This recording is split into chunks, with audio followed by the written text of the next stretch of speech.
Subscribe कीजिए हमारे channel वरदान क्लासेस को ताकि हमारी वीडियोस की लेटेस्ट अपडेट आपको मिलती रहे सबसे पहले। So do not forget to subscribe my channel. Hello दोस्तों, स्वागत है आपके इस बहुत ही खास वीडियो में जिसमें हम आज आपको पढ़ाएंगे pair of linear equation in two variables. ठीक है, pair of linear equation in two variables बहुत ही आसान सा चैप्टर है। आप लोग बिल्कुल भी घबराइए मत इतना बड़ा नाम देख के। ठीक है, pair of linear equation in two variable इतना बड़ा नाम देख के घबराइए बिल्कुल भी मत आप लोग। ठीक है, तो आइए चलिए हम इस चैप्टर को स्टार्ट करते हैं। इस चैप्टर में ऐसा क्या है जो आप लोगों को दिक्कत दे सकता है। ये चलते स्टार्ट करते हैं हम उससे। ठीक है, तो देखिए बहुत ही ध्यान से। ठीक है, जैसा कि आपने लिखा है pair of linear equation, pair है तो दो इक्वेशंस तो होंगी। ठीक है, तो हमारी पहली इक्वेशन है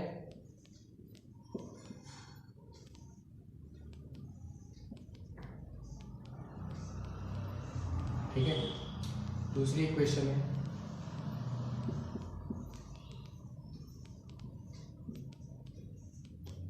ठीक, ये C1 कह दीजिए, इसे C2 कह दीजिए। ठीक है, ये है हमारी दो इक्वेशंस। जैसे कि आप लोग जानते हैं लीनियर इक्वेशन है तो दो वेरिएबल्स चाहिए हमें। यहाँ पे साफ साफ लिखा है pair of linear equation in two variables. ठीक है, तो अगर पेयर कह रखा है तो पेयर में ये दो हो गए पेयर में। ठीक है, दूसरी चीज टू वेरिएबल्स दे रखा है तो एक x हो गया, दूसरा y हो गया। ठीक है, तो ये दूसरा वेरिएबल और ये दूसरा वेरिएबल। ठीक है, तो इस तरीके से हमने इसको ले लिया। ठीक है, तो अब हमें करना क्या है इसमें, मान लीजिए आपको इसी तरीके की दो इक्वेशंस दे रखी हैं। ठीक है, इस तरीके की दो इक्वेशन दे रखी हैं आपको और पूछा। ठीक है, मान लीजिए आपको x की वैल्यू दे दी।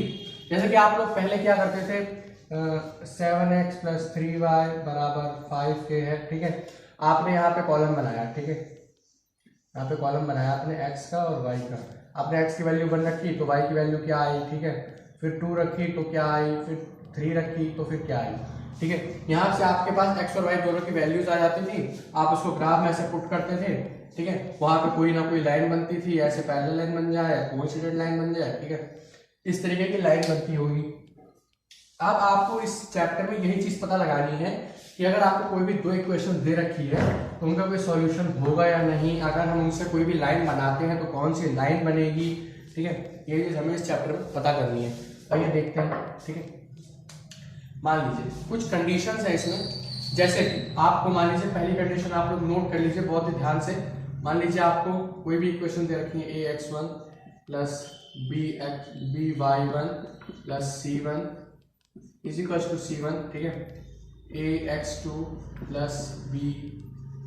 by2 = c2, ये इक्वेशन दे रखी है आपको। ठीक है, तो अगर आपको कहे कि आप इसको बिना देखे बताइए, बिना सॉल्व करे बताइए कि इसकी कौन सी लाइन बनेगी, इनसे कौन सी लाइन बनेगी, तो आप कैसे पता लगाएंगे। आपको इस तरीके से पता लगाना है। आपको करना क्या होगा, देखिए बहुत ही ध्यान से देखिएगा आपको करना क्या होगा। ठीक है, आपको सबसे पहले इस x के कोफिशिएंट को और इस y के कोफिशिएंट को इस x के कोफिशिएंट से इस y के कोफिशिएंट को डिवाइड करना होगा। कैसे करना होगा, a1/a2 does not equal to b1/b2। आप लोगों को सबसे पहले क्या देखना है, अगर इन दोनों को आप डिवाइड करते हैं और ये इक्वल नहीं आते। ठीक है, मान लीजिए यहाँ पे 4 लिखा हुआ है, यहाँ पे 3 लिखा हुआ है और यहाँ पे 3 लिखा हुआ है, यहाँ पे 4 लिखा हुआ है, तो यहाँ से हमारे पास 4/3 does not equal to 3/4 आ जाएगा। ठीक है, तो यहाँ से हमारे पास ये वैल्यू सेम नहीं आ रही है। ठीक है, तो सेम नहीं आ रही है तो इनसे जो भी लाइन बनेगी इस इक्वेशन से आप जब सॉल्यूशन निकालेंगे इन इक्वेशंस का। ठीक है, तो जो भी लाइन बनेगी ग्राफ पे आप अगर सॉल्यूशन निकाल के इसको पुट करेंगे, मान लीजिए एक पॉइंट यहाँ आ गया, एक पॉइंट यहाँ आ गया। ठीक है, और एक पॉइंट यहाँ आ गया और एक पॉइंट यहाँ आ गया। ठीक है, हमने 4 पॉइंट्स ले लिए, तो इनसे जो भी लाइन बनेगी ना वो इंटरसेक्ट करेगी एक दूसरे को। ठीक है, इंटरसेक्ट करेगी तो एक ही ऐसा सॉल्यूशन होगा यहाँ पे। यहाँ का जो सॉल्यूशन होगा सिर्फ एक ही ऐसा सॉल्यूशन होगा। मैं आपको फिर से बता दूं, केवल एक ही ऐसा सॉल्यूशन होगा जो इस पूरे लाइंस को कवर करे। ठीक है, आप लोग बहुत ही ध्यान से देखिएगा इसे। ये ऐसी इक्वेशन बहुत ही आसान है, आप लोग प्लीज बहुत ध्यान से देखिए। ठीक है, आपको करना क्या होगा, यहाँ पे इस पॉइंट पे ना आप इस पॉइंट को ध्यान से देखिए। ठीक है, इस पॉइंट का जो सॉल्यूशन है, इस पॉइंट का जो भी सॉल्यूशन है वो आपका एक यूनिक सॉल्यूशन बनेगा जो इन दोनों ही इक्वेशंस को सेटिस्फाई करेगा। ठीक है, मान लीजिए यहाँ पे कोई भी पॉइंट आ गया, मान लीजिए 3, 2 मान लेते हैं अगर हम, तो ये जो पॉइंट है ये इन दोनों इक्वेशंस को सेटिस्फाई करेगा। अगर आप कहें कि मैं इस पॉइंट को निकाल के दूसरे में रख दूं तो ये सेटिस्फाई नहीं होगा, क्योंकि इसका एक यूनिक सॉल्यूशन ही बनेगा। तो अगर आपको वैसे ही देखना है तो आपको करना क्या होगा, आपकी सबसे पहली कंडीशन यही है कि अगर a1/a2 does not equal to b1/b2 है, ठीक है, c1 की हम बाद में बात करेंगे, ठीक है, अगर ये दोनों ही इक्वल नहीं है स्टार्टिंग के, तो आपकी लाइंस कैसी बनेंगी, इंटरसेक्टिंग लाइन, इंटरसेक्टिंग लाइंस, ठीक है। और सॉल्यूशन कैसा होगा, यूनिक सॉल्यूशन होगा, यानी कि कोई भी एक यूनिक सॉल्यूशन बनेगा बस, और दूसरा कोई सॉल्यूशन नहीं होगा इन दोनों इक्वेशन का, ठीक है, यूनिक सॉल्यूशन, सीधी सी बात है। अब चलते हैं हम अपने दूसरे कंडीशन।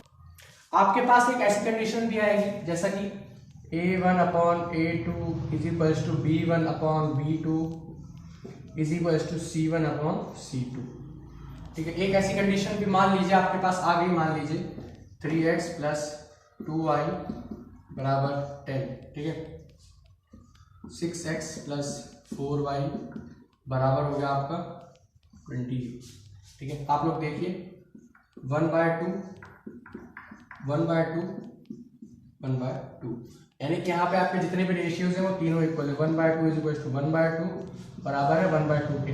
आप लोग देखिए यहाँ पे तीनों ही इक्वल है, ठीक है।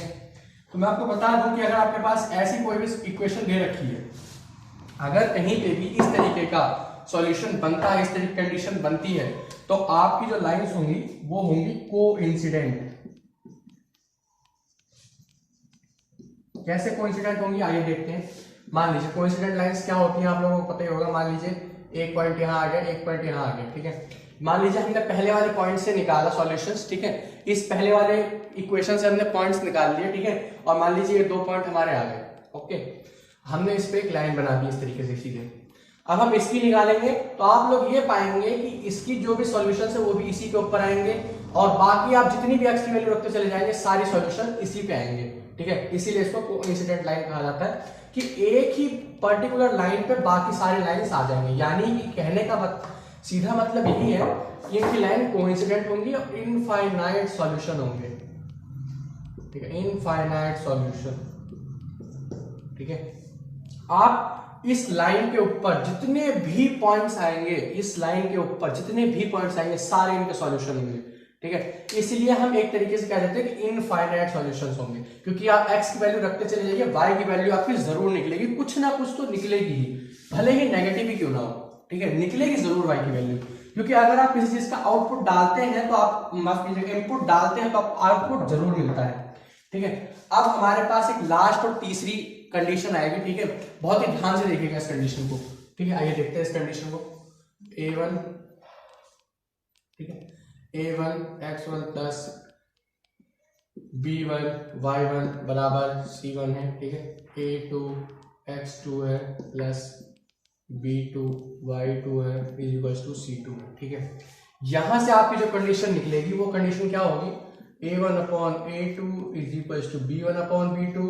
जैसे कि मैंने आपको पहली इक्वेशन जो बताई थी उसमें ये दोनों इक्वल थे, ठीक है। हमने सी वाले को नहीं लिया था क्योंकि हमने सिर्फ फर्स्ट वाली इक्वेशन में सिर्फ इसी को देखना है, ठीक है। देख लिया हमने, अगर ये इक्वल हमें दे दिए हैं तो अब हमें इसको देखना है। अगर ये इक्वल नहीं दे रखे, मान लीजिए c1/c2 इक्वल नहीं दे रखे, ठीक है, जैसे कि इक्वेशन दे रखे 3x plus 2y upon 6x plus 4y is equal to 10 है और ये इज इक्वल टू 9 आ गया, ठीक है। तो आप लोग देख सकते हैं ये इसके इक्वल नहीं है, इसके इक्वल नहीं है, ठीक है। तो आप लोगों को इस पर्टिकुलर कंडीशन में करना क्या होगा, इस पर्टिकुलर कंडीशंस में आपकी जो सॉल्यूशन बनेंगे, आपकी जो लाइंस आएंगी ना वो आपके पैरेलल लाइंस आएंगी। बिल्कुल, क्यों पैरेलल लाइंस आएंगी चलिए देखते हैं, ठीक है। आपने इसका पॉइंट्स, आपने इस वाले इक्वेशन से पॉइंट्स निकाल लिए, ठीक है। पॉइंट्स निकालने के बाद जब आप दूसरे में से इसको रखेंगे तो आपके सॉल्यूशंस नहीं आएंगे, क्योंकि ये लाइन एक दूसरे को कहीं भी काटेंगी ही नहीं, क्योंकि पैरेलल लाइंस जो होती हैं उनके बीच का जो डिस्टेंस होता है स्टार्टिंग से लेकर एंड तक, मतलब स्टार्टिंग तो हमें पता नहीं होती, ना ही एंड पता होता है, तो हमें पर्टिकुलर एंड स्टार्टिंग मान लेते हैं, पर्टिकुलर एंड मान लेते हैं, ठीक है। तो अगर आप यहाँ से स्टार्ट करेंगे और कहीं भी लेके चले जाएंगे इस पैरेलल लाइन को, आपकी ये पैरेलल लाइंस कहीं भी मीट नहीं होंगी आपस में। तो अगर एक आपस में कहीं भी मिलेंगी ही नहीं तो इनका एक पर्टिकुलर सॉल्यूशन बनेगा ही नहीं। तो इसीलिए जब ऐसी कोई कंडीशन हो आपके पास तो यहाँ पे आपके पास नो सॉल्यूशन आएगा, यानी कि कोई भी सॉल्यूशन नहीं आएगा आपके पास। यहाँ पे आप चाहे तो ट्राई करके देख लीजिए, ठीक है। आप सॉल्यूशन निकाल के दिखाइए, मैं आपको चैलेंज करता हूँ, ठीक है। आपका यहाँ पे कोई भी सॉल्यूशन नहीं निकलेगा और लाइंस कैसी होंगी, पैरेलल लाइंस होंगी आपके यहाँ पे, ठीक है। तो ये तीनों जितनी भी कंडीशंस है ना, ये तीनों कंडीशन आपको याद होनी चाहिए, बिल्कुल एकदम करेक्टली याद होनी चाहिए, ठीक है। तो प्लीज इन तीनों कंडीशंस को याद कर लीजिएगा, ठीक है। इन तीनों कंडीशन के बेसिस पे हम आगे क्वेश्चंस करेंगे, ठीक है। तो आज हम करना है, अब आपको फाइंड करना है कौन सी इक्वेशन आपकी कंसिस्टेंट है और कौन सी कंसिस्टेंट नहीं है, ठीक है। कंसिस्टेंट और नॉन कंसिस्टेंट या इनकंसिस्टेंट का मतलब है कि ऐसे इक्वेशंस जिनका कोई सॉल्यूशन है, जिनका सॉल्यूशन निकलेगा वो कंसिस्टेंट हो जाएंगी, जिनका सॉल्यूशन नहीं निकलेगा वो इनकंसिस्टेंट हो जाएंगी। आइए देखते हैं, यहाँ पे आपको 3 इक्वेशंस दे रखी हैं, ठीक है। 3 इक्वेशन दे रखे हैं, तो बहुत ही ध्यान से देखिए, पहले इन इक्वेशंस को देख लीजिए प्लीज। देख लिया आप लोगों ने, चलिए हम इन इक्वेशंस को स्टार्ट करते हैं। यहाँ पे आपकी पहली इक्वेशन है 2x + 3y = 5, 5x + 4y = 3। आप लोग इसको a1/a2, b1/b2, c1/c2 की फॉर्म में रखिए। तो आपकी सबसे पहली इक्वेशन किस फॉर्म में आएगी, ये आ जाएगी 2/5, 3/4, 5/3। इसको भी भूल जाइए। आप लोग देख सकते हैं यहीं पे आपकी इक्वेशन इक्वल नहीं है, तो ये आपकी कौन सी लाइन हो जाएगी, इंटरसेक्टिंग लाइंस, ठीक है।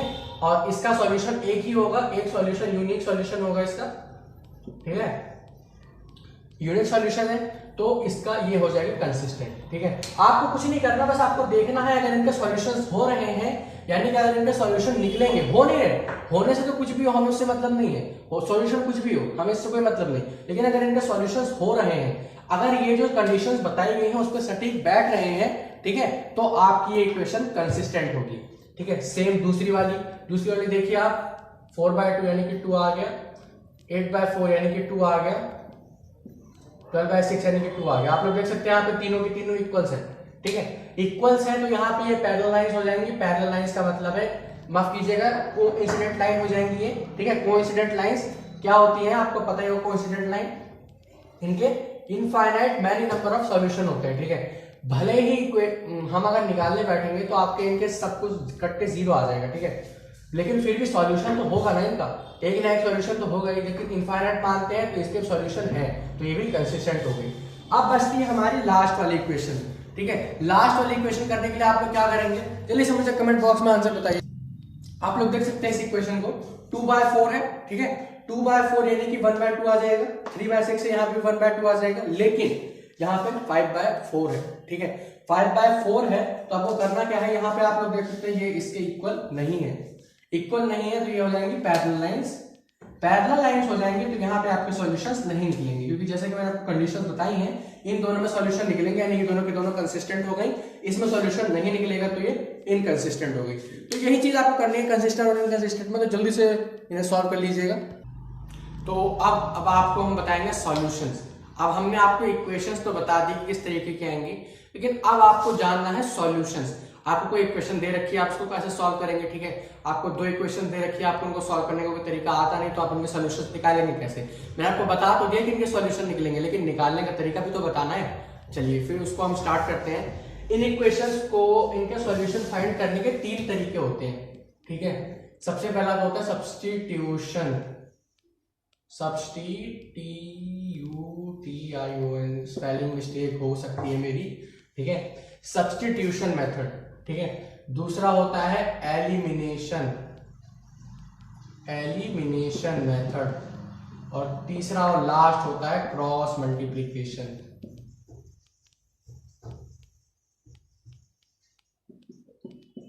ठीक है, मल्टीप्लिकेशन। यानी कि ये 3 तरीके आपको दे रखे हैं इन इक्वेशंस को सॉल्व करने के। तो आइए हम एक एक करके आपको तीनों सॉल्यूशंस तीनों तरीकों से निकाल के बताएंगे कैसे निकाला जाता है, तो प्लीज ध्यान से देखिए। तो ये है हमारी सबसे पहली इक्वेशन, हम इसको सबसे पहले सॉल्व करेंगे सब्स्टिट्यूशन मेथड से, ठीक है। तो सब्स्टिट्यूशन मेथड होता क्या है, प्लीज ध्यान से देखिएगा सब्स्टिट्यूशन मेथड क्या होता है, क्योंकि बहुत ही इंपॉर्टेंट है। आपके क्वेश्चन, आपके पेपर में एक सवाल इससे जरूर आएगा, तो प्लीज बहुत ही ध्यान से देखिएगा। हमने इसको इक्वेशन नंबर 1 मान लिया, इसको इक्वेशन नंबर 2 मान लिया, ठीक है। आपको करना क्या है, आप सबसे पहले इक्वेशन नंबर 1 लीजिए, टेक इक्वेशन नंबर, ठीक है, 1, ठीक है। x - 4y बराबर दे रखा है मैं 13 के, x = 13 + 4y आ गया। आप लोग देख सकते हैं यहाँ पे फर्स्ट इक्वेशन में से हमें x की वैल्यू मिल गई, ठीक है। अब हम इस x की वैल्यू को इसमें पुट कर देंगे, put value of x in equation second. क्योंकि अगर मैं आप लोगों को जानता हूं कि आप लोग ये सोच रहे होंगे कि हम इसकी इक्वेशन इसी में क्यों नहीं रख सकते।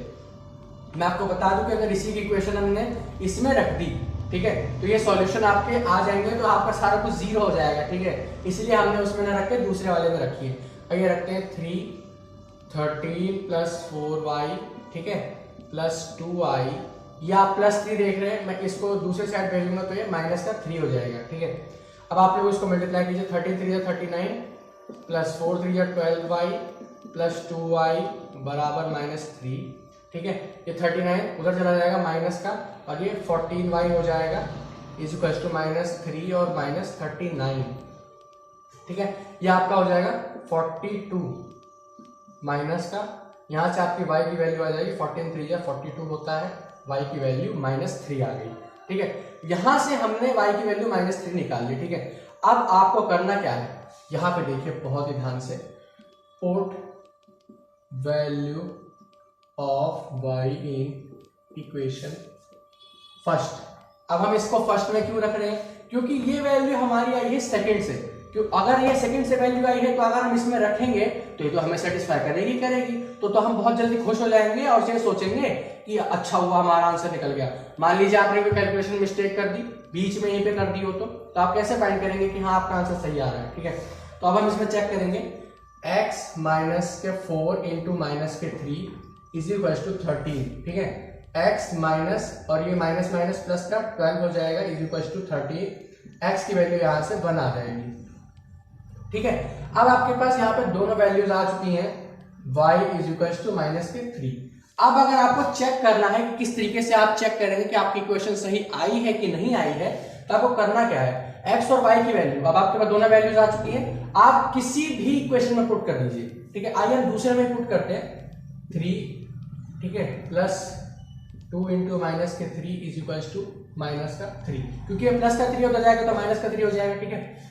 या फिर आप इसको प्लस का रहने दीजिए, इज इक्वल टू में 0 कर दीजिए, ठीक है, ताकि आपको आगे दिक्कत ना, क्योंकि हम 0 के इक्वल कर देंगे इसको 3, और ये कितना हो जाएगा आपका -6 प्लस 3 बराबर 0, 3 और 3 plus 6 -6 is equal to 0, 0 is equal to 0, LHS is equal to RHS, ठीक है।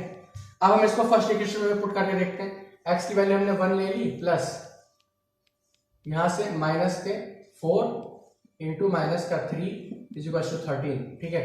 1 माइनस माइनस प्लस का 12 आ गया यहाँ से, ठीक है, 13 आ गया, ठीक है। आप लोग देख सकते हैं यहाँ पे 13 इज इक्वल टू 13। यहाँ पे आपके देखिए दोनों के दोनों इक्वेशंस के LHS और RHS बिल्कुल सेम आ रहे हैं, ठीक है। तो यहां से हम ये बात समझ सकते हैं कि हमारी इक्वेशंस बिल्कुल सही है, कोई दिक्कत नहीं है। जल्दी से नोट कर लीजिए।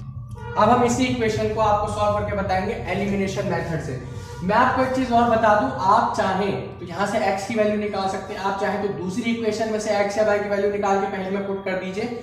आप लोग किसी की भी वैल्यू निकाल के, बस एक बात का ध्यान रखेंगे कि जिस इक्वेशन से आप वैल्यू निकाल रहे हैं वैल्यू उसमें मत पुट कीजिएगा, बस यही मेरा मकसद है।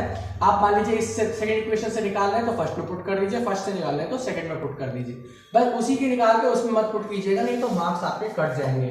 आंसर आपका भले ही सही आ जाए लेकिन आपके मार्क्स जरूर कट जाएंगे। अब हम इसको एलिमिनेशन मेथड से करेंगे। एलिमिनेशन मेथड से क्या मेरा मतलब है, पहले मैं आपको मतलब समझा दूं एलिमिनेशन मतलब होता क्या है, ठीक है। आप लोग खतरों के खिलाड़ी, बिग बॉस वगैरह सीरियल जरूर देखते होंगे, ठीक है। तो इस तरीके के जो आप उसमें देखते होंगे एलिमिनेट कर देना, यानी कि कोई बंदा जो हार गया है उसको हम बाहर निकाल देते हैं। तो हमने इसमें भी वही चीज करनी है, ठीक है। हमने करना क्या है, आइए देखते हैं, ठीक है। हमें यहाँ पे 2 इक्वेशन दे रखी है, ठीक है। आप लोग देख सकते हैं ये बराबर नहीं है। हमें करना क्या है, हमें ऐसे नंबर से इन दोनों को मल्टीप्लाई करना है पूरी इक्वेशन को कि ये दोनों इक्वल आ जाए, ठीक है। तो हमें करना क्या है, अगर हम इस ऊपर वाले को 3 से मल्टीप्लाई कर दें तो यहाँ 3x आ जाएगा, यहाँ पे भी 3x आ जाएगा, ठीक है। अब नीचे को करना नहीं, जरूरी नहीं है कि हमें नीचे वाले को भी करना है, ठीक है। इसलिए हम कर देते हैं multiply by 3 on equation first, ठीक है, ये कोई कंपलसरी नहीं है कि आप दूसरे को भी करें, ठीक है, लेकिन अगर आपको दोनों को इक्वल करना है तब आप दोनों को भी कर सकते हैं। अगर आपको एक ही मल्टीप्लाई करने से दोनों इक्वल आ जाते हैं तो आप दोनों को मल्टीप्लाई ना करें, ठीक है। तो हम पहली क्वेश्चन को मल्टीप्लाई करते हैं तो ये आ जाएगा 3x माइनस 12y और 3 से मल्टीप्लाई करो 33 या 39 आ जाएगा, ठीक है। 3x माइनस प्लस का 2y is equal to minus का 3, ठीक है, बहुत ही आसान है। अब हमने करना क्या है, आप लोग जानते हैं अलजेब्रा में जब कभी भी हम माइनस या प्लस करते हैं तो आपके साइन चेंज होते हैं, तो हम यहाँ पे साइन चेंज कर देंगे, ठीक है, इससे ही हो गया कैंसिल।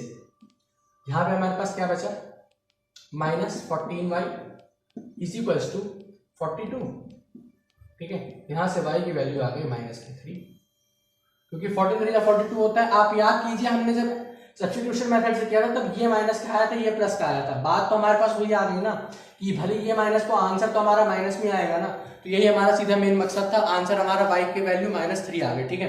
अब आप इस y की वैल्यू को किसी भी इक्वेशन में पुट कर दीजिए, यहाँ पे कोई दिक्कत नहीं है, आप किसी भी इक्वेशन में पुट कर सकते हैं, ठीक है। बस एक बात का ध्यान रखिए कि यहीं पे मत पुट कीजिएगा, पता लगे आप यहीं पे पुट कर रहे तो आपका सही आंसर आ गया तो आप खुश हो जाए, ठीक है, क्योंकि यहीं से तो हमने वैल्यू निकाली तो यहाँ पे तो बिल्कुल सेटिस्फाई करेगा, ठीक है। इन दोनों इक्वेशंस में कहीं भी पुट कर दीजिए, इसमें मत कीजिएगा, ठीक है, इन दोनों में, क्योंकि जो आपको परफेक्ट इक्वेशन दे रखी है उसमें पुट कर दीजिए, ठीक है। हम y की वैल्यू पुट कर देते हैं फर्स्ट इक्वेशन में, तो फर्स्ट इक्वेशन में पुट की हमने put y is equal to minus के 3, ठीक है, x minus 4 into minus 3 is equal to 13, x plus 12 is equal to 13, x is equal to 1 आ गया। देखिए आपने पिछले बार भी आपने y की वैल्यू -3 निकाली थी, x की वैल्यू 1 निकाली थी, ठीक है। तो हमने इस बार भी एलिमिनेशन मेथड से भी वही चीज निकाल के आपको दे दी। इसका मतलब हमारा पहला आंसर, और भी बिल्कुल हम 100% श्योर हैं कि हमारा पहला आंसर भी बिल्कुल करेक्ट था, ठीक है। तो जल्दी से नोट कर लीजिए। हम इसी इक्वेशन को आपको सब्स्टिट्यूशन मेथड से भी करके बताएंगे, माफ कीजिएगा क्रॉस मल्टीप्लिकेशन मेथड से। सबसे पहले आप क्रॉस मल्टीप्लिकेशन मेथड के फॉर्मूले को देखिए, बहुत ही ध्यान से देखिएगा। आपको करना क्या है, b1 upon b2 b c a और b, यहां पे आपको सबसे पहले करना क्या है, सबसे पहले आपको फॉर्मूला याद करना है, कैसे करते हैं, ठीक। आपने करना क्या है, सबसे पहले आपको y वाला कोफिशिएंट लिखना है, फिर न्यूमेरिकल कोफिशिएंट लिखना है, फिर x का कोफिशिएंट लिखना है और फिर दोबारा से y का कोफिशिएंट लिखना है, ठीक है। आप फिर उसके बाद आप इसको क्रॉस मल्टीप्लाई कर दीजिए, फिर आपको यहाँ पे x लिख देना है, यहाँ पे y लिख देना है और यहाँ पे 1 लिख देना है, ठीक है, क्योंकि ये x का कोफिशिएंट्स है, ये y का कोफिशिएंट्स है और 1, यानी 1 से हमारे कहने का मतलब है कांस्टेंट का कोफिशिएंट है, ठीक है। अगर हम यहाँ पे 0 कर लेते हैं ना तो 0 से हमारे वैल्यूज गड़बड़ हो जाती है, क्योंकि यहाँ पे 0 तो एक कांस्टेंट वैल्यू हम मानेंगे नहीं, हमारी कांस्टेंट वैल्यू 1 से ही तो स्टार्ट होगी ना, ठीक है। तो कांस्टेंट वैल्यू हम 1 को मान लेते हैं, इसलिए हमने वहां पे 1 लिख दिया और हमने इसको मल्टीप्लाई कर दिया, ठीक है। अब आप फॉर्मूला देखिए, बहुत ध्यान से देखिएगा, x b1c2 माइनस, जब इधर से ऊपर मल्टीप्लाई करते हैं तो हमेशा माइनस का साइन आता है, ठीक है। आप लोग यहां से जब ऊपर से नीचे मल्टीप्लाई करते हैं तो प्लस का साइन रहता है, लेकिन जब आप नीचे से ऊपर की तरफ मल्टीप्लाई करते हैं तो आपका साइन माइनस का हो जाता है, ठीक है। ऐसा अलजेब्रिक में ही होता है, b2 और c1, ठीक है, is equal to y upon c1a2 minus c2a1, ठीक है, ये आपका दूसरा फॉर्मूला। और ये तीसरा 1 अपॉन a1b2 माइनस a2b1, ठीक है, ये है आपका फॉर्मूला। अब आप एक चीज और देखिए, ठीक है, अगर आपको ये जो कोफिशिएंट है ना, न्यूमेरिकल कोफिशिएंट, अगर ये is equal to right hand side में दे रखा है तो आपको यहाँ पे -1 लगा देना है, ठीक है। अगर ये जो कोफिशिएंट है न्यूमेरिकल कोफिशिएंट, कांस्टेंट कोफिशिएंट जो भी है, ठीक है, ये 13 है, ये -3 है, तो आपको यहाँ पे -1 लगा देना है। अगर ये RHS में दे रखा है, यानी कि मान लीजिए अगर इस तरीके से दिया होता,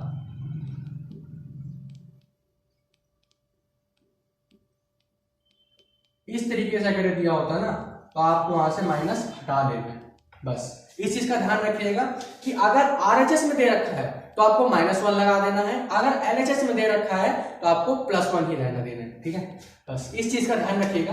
अब हम इस फॉर्मूले को थोड़ा साइड में लिख लेते हैं, ठीक है।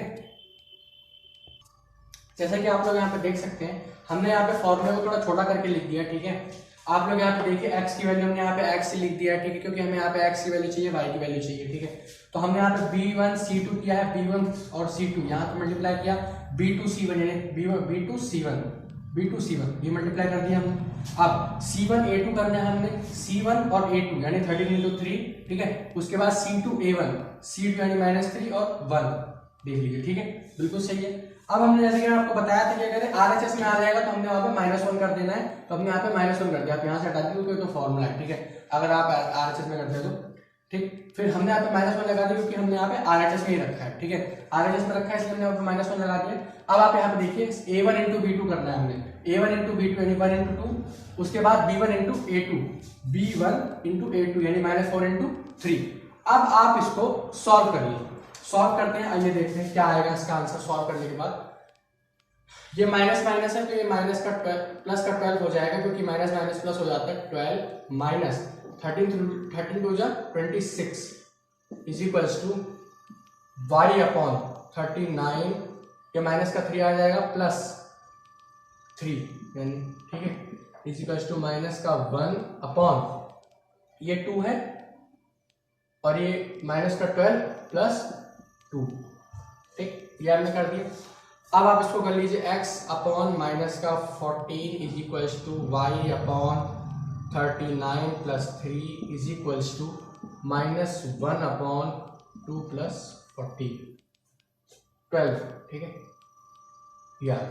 अब आपको करना क्या है, इस वाले को, ठीक है, सबसे पहले आपको करना है कि इस x के कोफिशिएंट को इस 1 के कोफिशिएंट के इक्वल रख दीजिए, क्योंकि ये तीनों इक्वल दे रखे हैं हमने। तो x upon -14 is equals to -1 upon 2, ठीक है, ये आ गया। आप लोग यहाँ पे देखिए x की वैल्यू, यहाँ पे ये प्लस का 14 हो जाएगा, हम क्रॉस मल्टीप्लाई करेंगे तो x यहाँ पे 14x हो जाएगा, क्योंकि 12 और 2 14 हो गया, 14 into x 14x हो गया, और ये प्लस का 14 आ जाएगा, तो यहाँ से हमारे पास x की वैल्यू आ जाएगी 1, ठीक है, x की वैल्यू 1 आ गई यहाँ से हमारे पास। अब आपने इन दोनों पेयर को लेना है, क्योंकि हमें यहाँ पे y की वैल्यू चाहिए, तो y अपॉन ये आ जाएगा 42 आपका, और इधर -1 अपॉन है 14 के, तो ये कितना आ जाएगा 14y is equal to minus का 42, ठीक है। अब आप लोग फिर से यहाँ पे देखिए 14y इज इक्वल टू -42 आ रहा है, तो यहाँ से आपकी y की वैल्यू -3 आ जाएगी, ठीक है। तो आप लोग फिर से देखिए, हमने यहाँ पे फिर से x की वैल्यू 1 और y की वैल्यू -3 निकाली है, यानी कि हम अपने आंसर्स के बिल्कुल पक्के हैं कि हमारा आंसर बिल्कुल करेक्ट है। देखिए ये हमारा अगला क्वेश्चन है, ठीक है। अगला क्वेश्चन ये हमें एक इक्वेशन दे रखी है, ठीक है, हमने इसमें से a और b की वैल्यू निकालनी है। कैसे निकालेंगे, हमें यहाँ पे एक कंडीशन और दे रखी है, फाइंड a एंड b अगर लाइंस कोइंसिडेंट है तो, अगर लाइंस कोइंसिडेंट है तो अगर आप लोग ध्यान करें तो हमारा क्या होता है कोइंसिडेंट लाइन का, यानी कि इनके infinite many number of solutions होंगे, यानी कि ये तीनों की तीनों इक्वल्स होंगी। तो अब हमें करना क्या है, बहुत ही ध्यान से देखिएगा। अब हम इनके जितने कोफिशिएंट्स हैं, आप x का कोफिशिएंट a1 है, ठीक है, तो 2 अपॉन यहाँ पे हमारे पास आ जाएगा a माइनस बी, क्योंकि ये भाई इसका कोफिशिएंट है तो इसका रेशियो बनेगा, ठीक है। यहाँ पे 3 के अपॉन में आ जाएगा a प्लस बी, और तीसरा बचेगा 3a प्लस बी माइनस 2, ठीक, ये बचेगा। मैं आपको बता दूं कि इस तरीके के क्वेश्चंस, एक क्वेश्चन आपका 100% आएगा कि इस तरीके का कोई इक्वेशन दे रखी होगी आपको, और वहां पे आपको इनफाइनाइट वैल्यू सॉल्यूशन के बदले यूनिक सॉल्यूशन कह देगा, यूनिक सॉल्यूशन कह देगा तो आपका ये वाला इक्वल नहीं होगा, ठीक है, बस सीधी सी बात है। अगर पैरेलल कहेगा तो ये वाला इक्वल नहीं होगा। आपको बस इस रेशियो में रख के आपको करना क्या है, उसके बाद मैं आपको बताता हूँ। देखिए यहाँ पे दो बनेंगी, ठीक है। सबसे पहले आपने इस पेयर को ले लेना है, ठीक है, तो ये हो जाएगा 2a plus 2b is equal to 3a minus 3, ठीक है। इस तरीके से आपको इसको ले लेना है। आपने जब इसको ले लिया है उसके बाद करना क्या है, देखिए यहाँ से 2a minus 3a is equal to 3b minus 2b, क्योंकि हम कोफिशिएंट्स एक साथ नहीं रख सकते, ठीक है, तो हमने इसको अलग अलग कर दिया। तो यहाँ से आपका बच जाएगा माइनस का a इज इक्वल टू, यहाँ से आपका आ जाएगा माइनस का 5b, ठीक है। इस माइनस से ये माइनस कैंसिल हो गया, फिर भी ये प्लस का बचा, फिर यहाँ से क्या होगा a माइनस 5b बराबर हो गया 0। यहाँ से हमारी पहली इक्वेशन आ गई हमारे पास। अब हमें दूसरा लेना है, ठीक है। दूसरा लेते हैं, आइए देखिए। तो ये हो जाएगा 3 इंटू 3 9a, ठीक है, 3b plus 3b minus 6 is equal to 7a plus 7b, ठीक है। ये हो गया।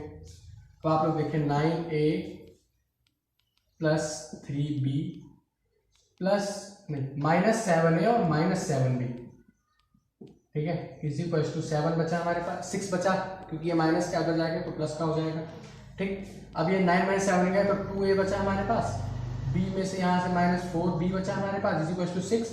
आप देखिए इसमें 2 कॉमन आ रहा है, तो हमने यहाँ से 2 कॉमन लिया तो यहाँ पे हमारे पास बचा a minus 2b is equal to 3, ये बचा हमारे पास। तो अब आप लोग देखिए यहाँ पे हमारे पास दो इक्वेशन आ गई हैं, ठीक है। आप लोग जानते हैं अगर आपको 2 निकालनी है तो यहाँ से आपको 2 इक्वेशन चाहिए। अगर आपको 2 वैल्यूज निकालनी है एक इक्वेशन तो आपको वहाँ पे 2 इक्वेशन चाहिए ही चाहिए, ठीक है। तो अब अगर 2 इक्वेशन आ गई तो ये हमारी इक्वेशन नंबर फर्स्ट है, ये हमारी इक्वेशन नंबर सेकंड है। अब आप चाहे इसमें एलिमिनेशन लगाइए, चाहे सब्स्टिट्यूशन लगाइए, चाहे क्रॉस मल्टीप्लिकेशन लगाइए, लेकिन मैं अपने हिसाब से करता हूँ तो मेरे को एलिमिनेशन ही चाहिए।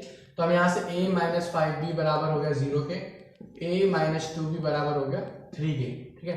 अब हमने यहाँ पे पहले से इक्वल दे रखा है हमें एक चीज, तो हमने आपको एक साइन चेंज कर दिया यहाँ पे, ठीक है। a से a कैंसिल हो गया, यहाँ पे हमारे पास बचा 3b, ठीक है। यहाँ पे हमारे पास बचा माइनस का 3b, माइनस से माइनस कैंसिल 3 से, जैसे हमारे पास b की वैल्यू 1 आ गई, ठीक है। b की वैल्यू 1 आ गई। अब आप किसी भी वैल्यू में किसी भी इक्वेशन में पुट कर लीजिए, a minus 5 1 is equal to 0, a minus 5 is equal to 0, a is equal to 5 आ गया आंसर, ठीक है। अब आप 5 और 1 को a और b की जगह पे वैल्यूज पुट कर दीजिए, ठीक है।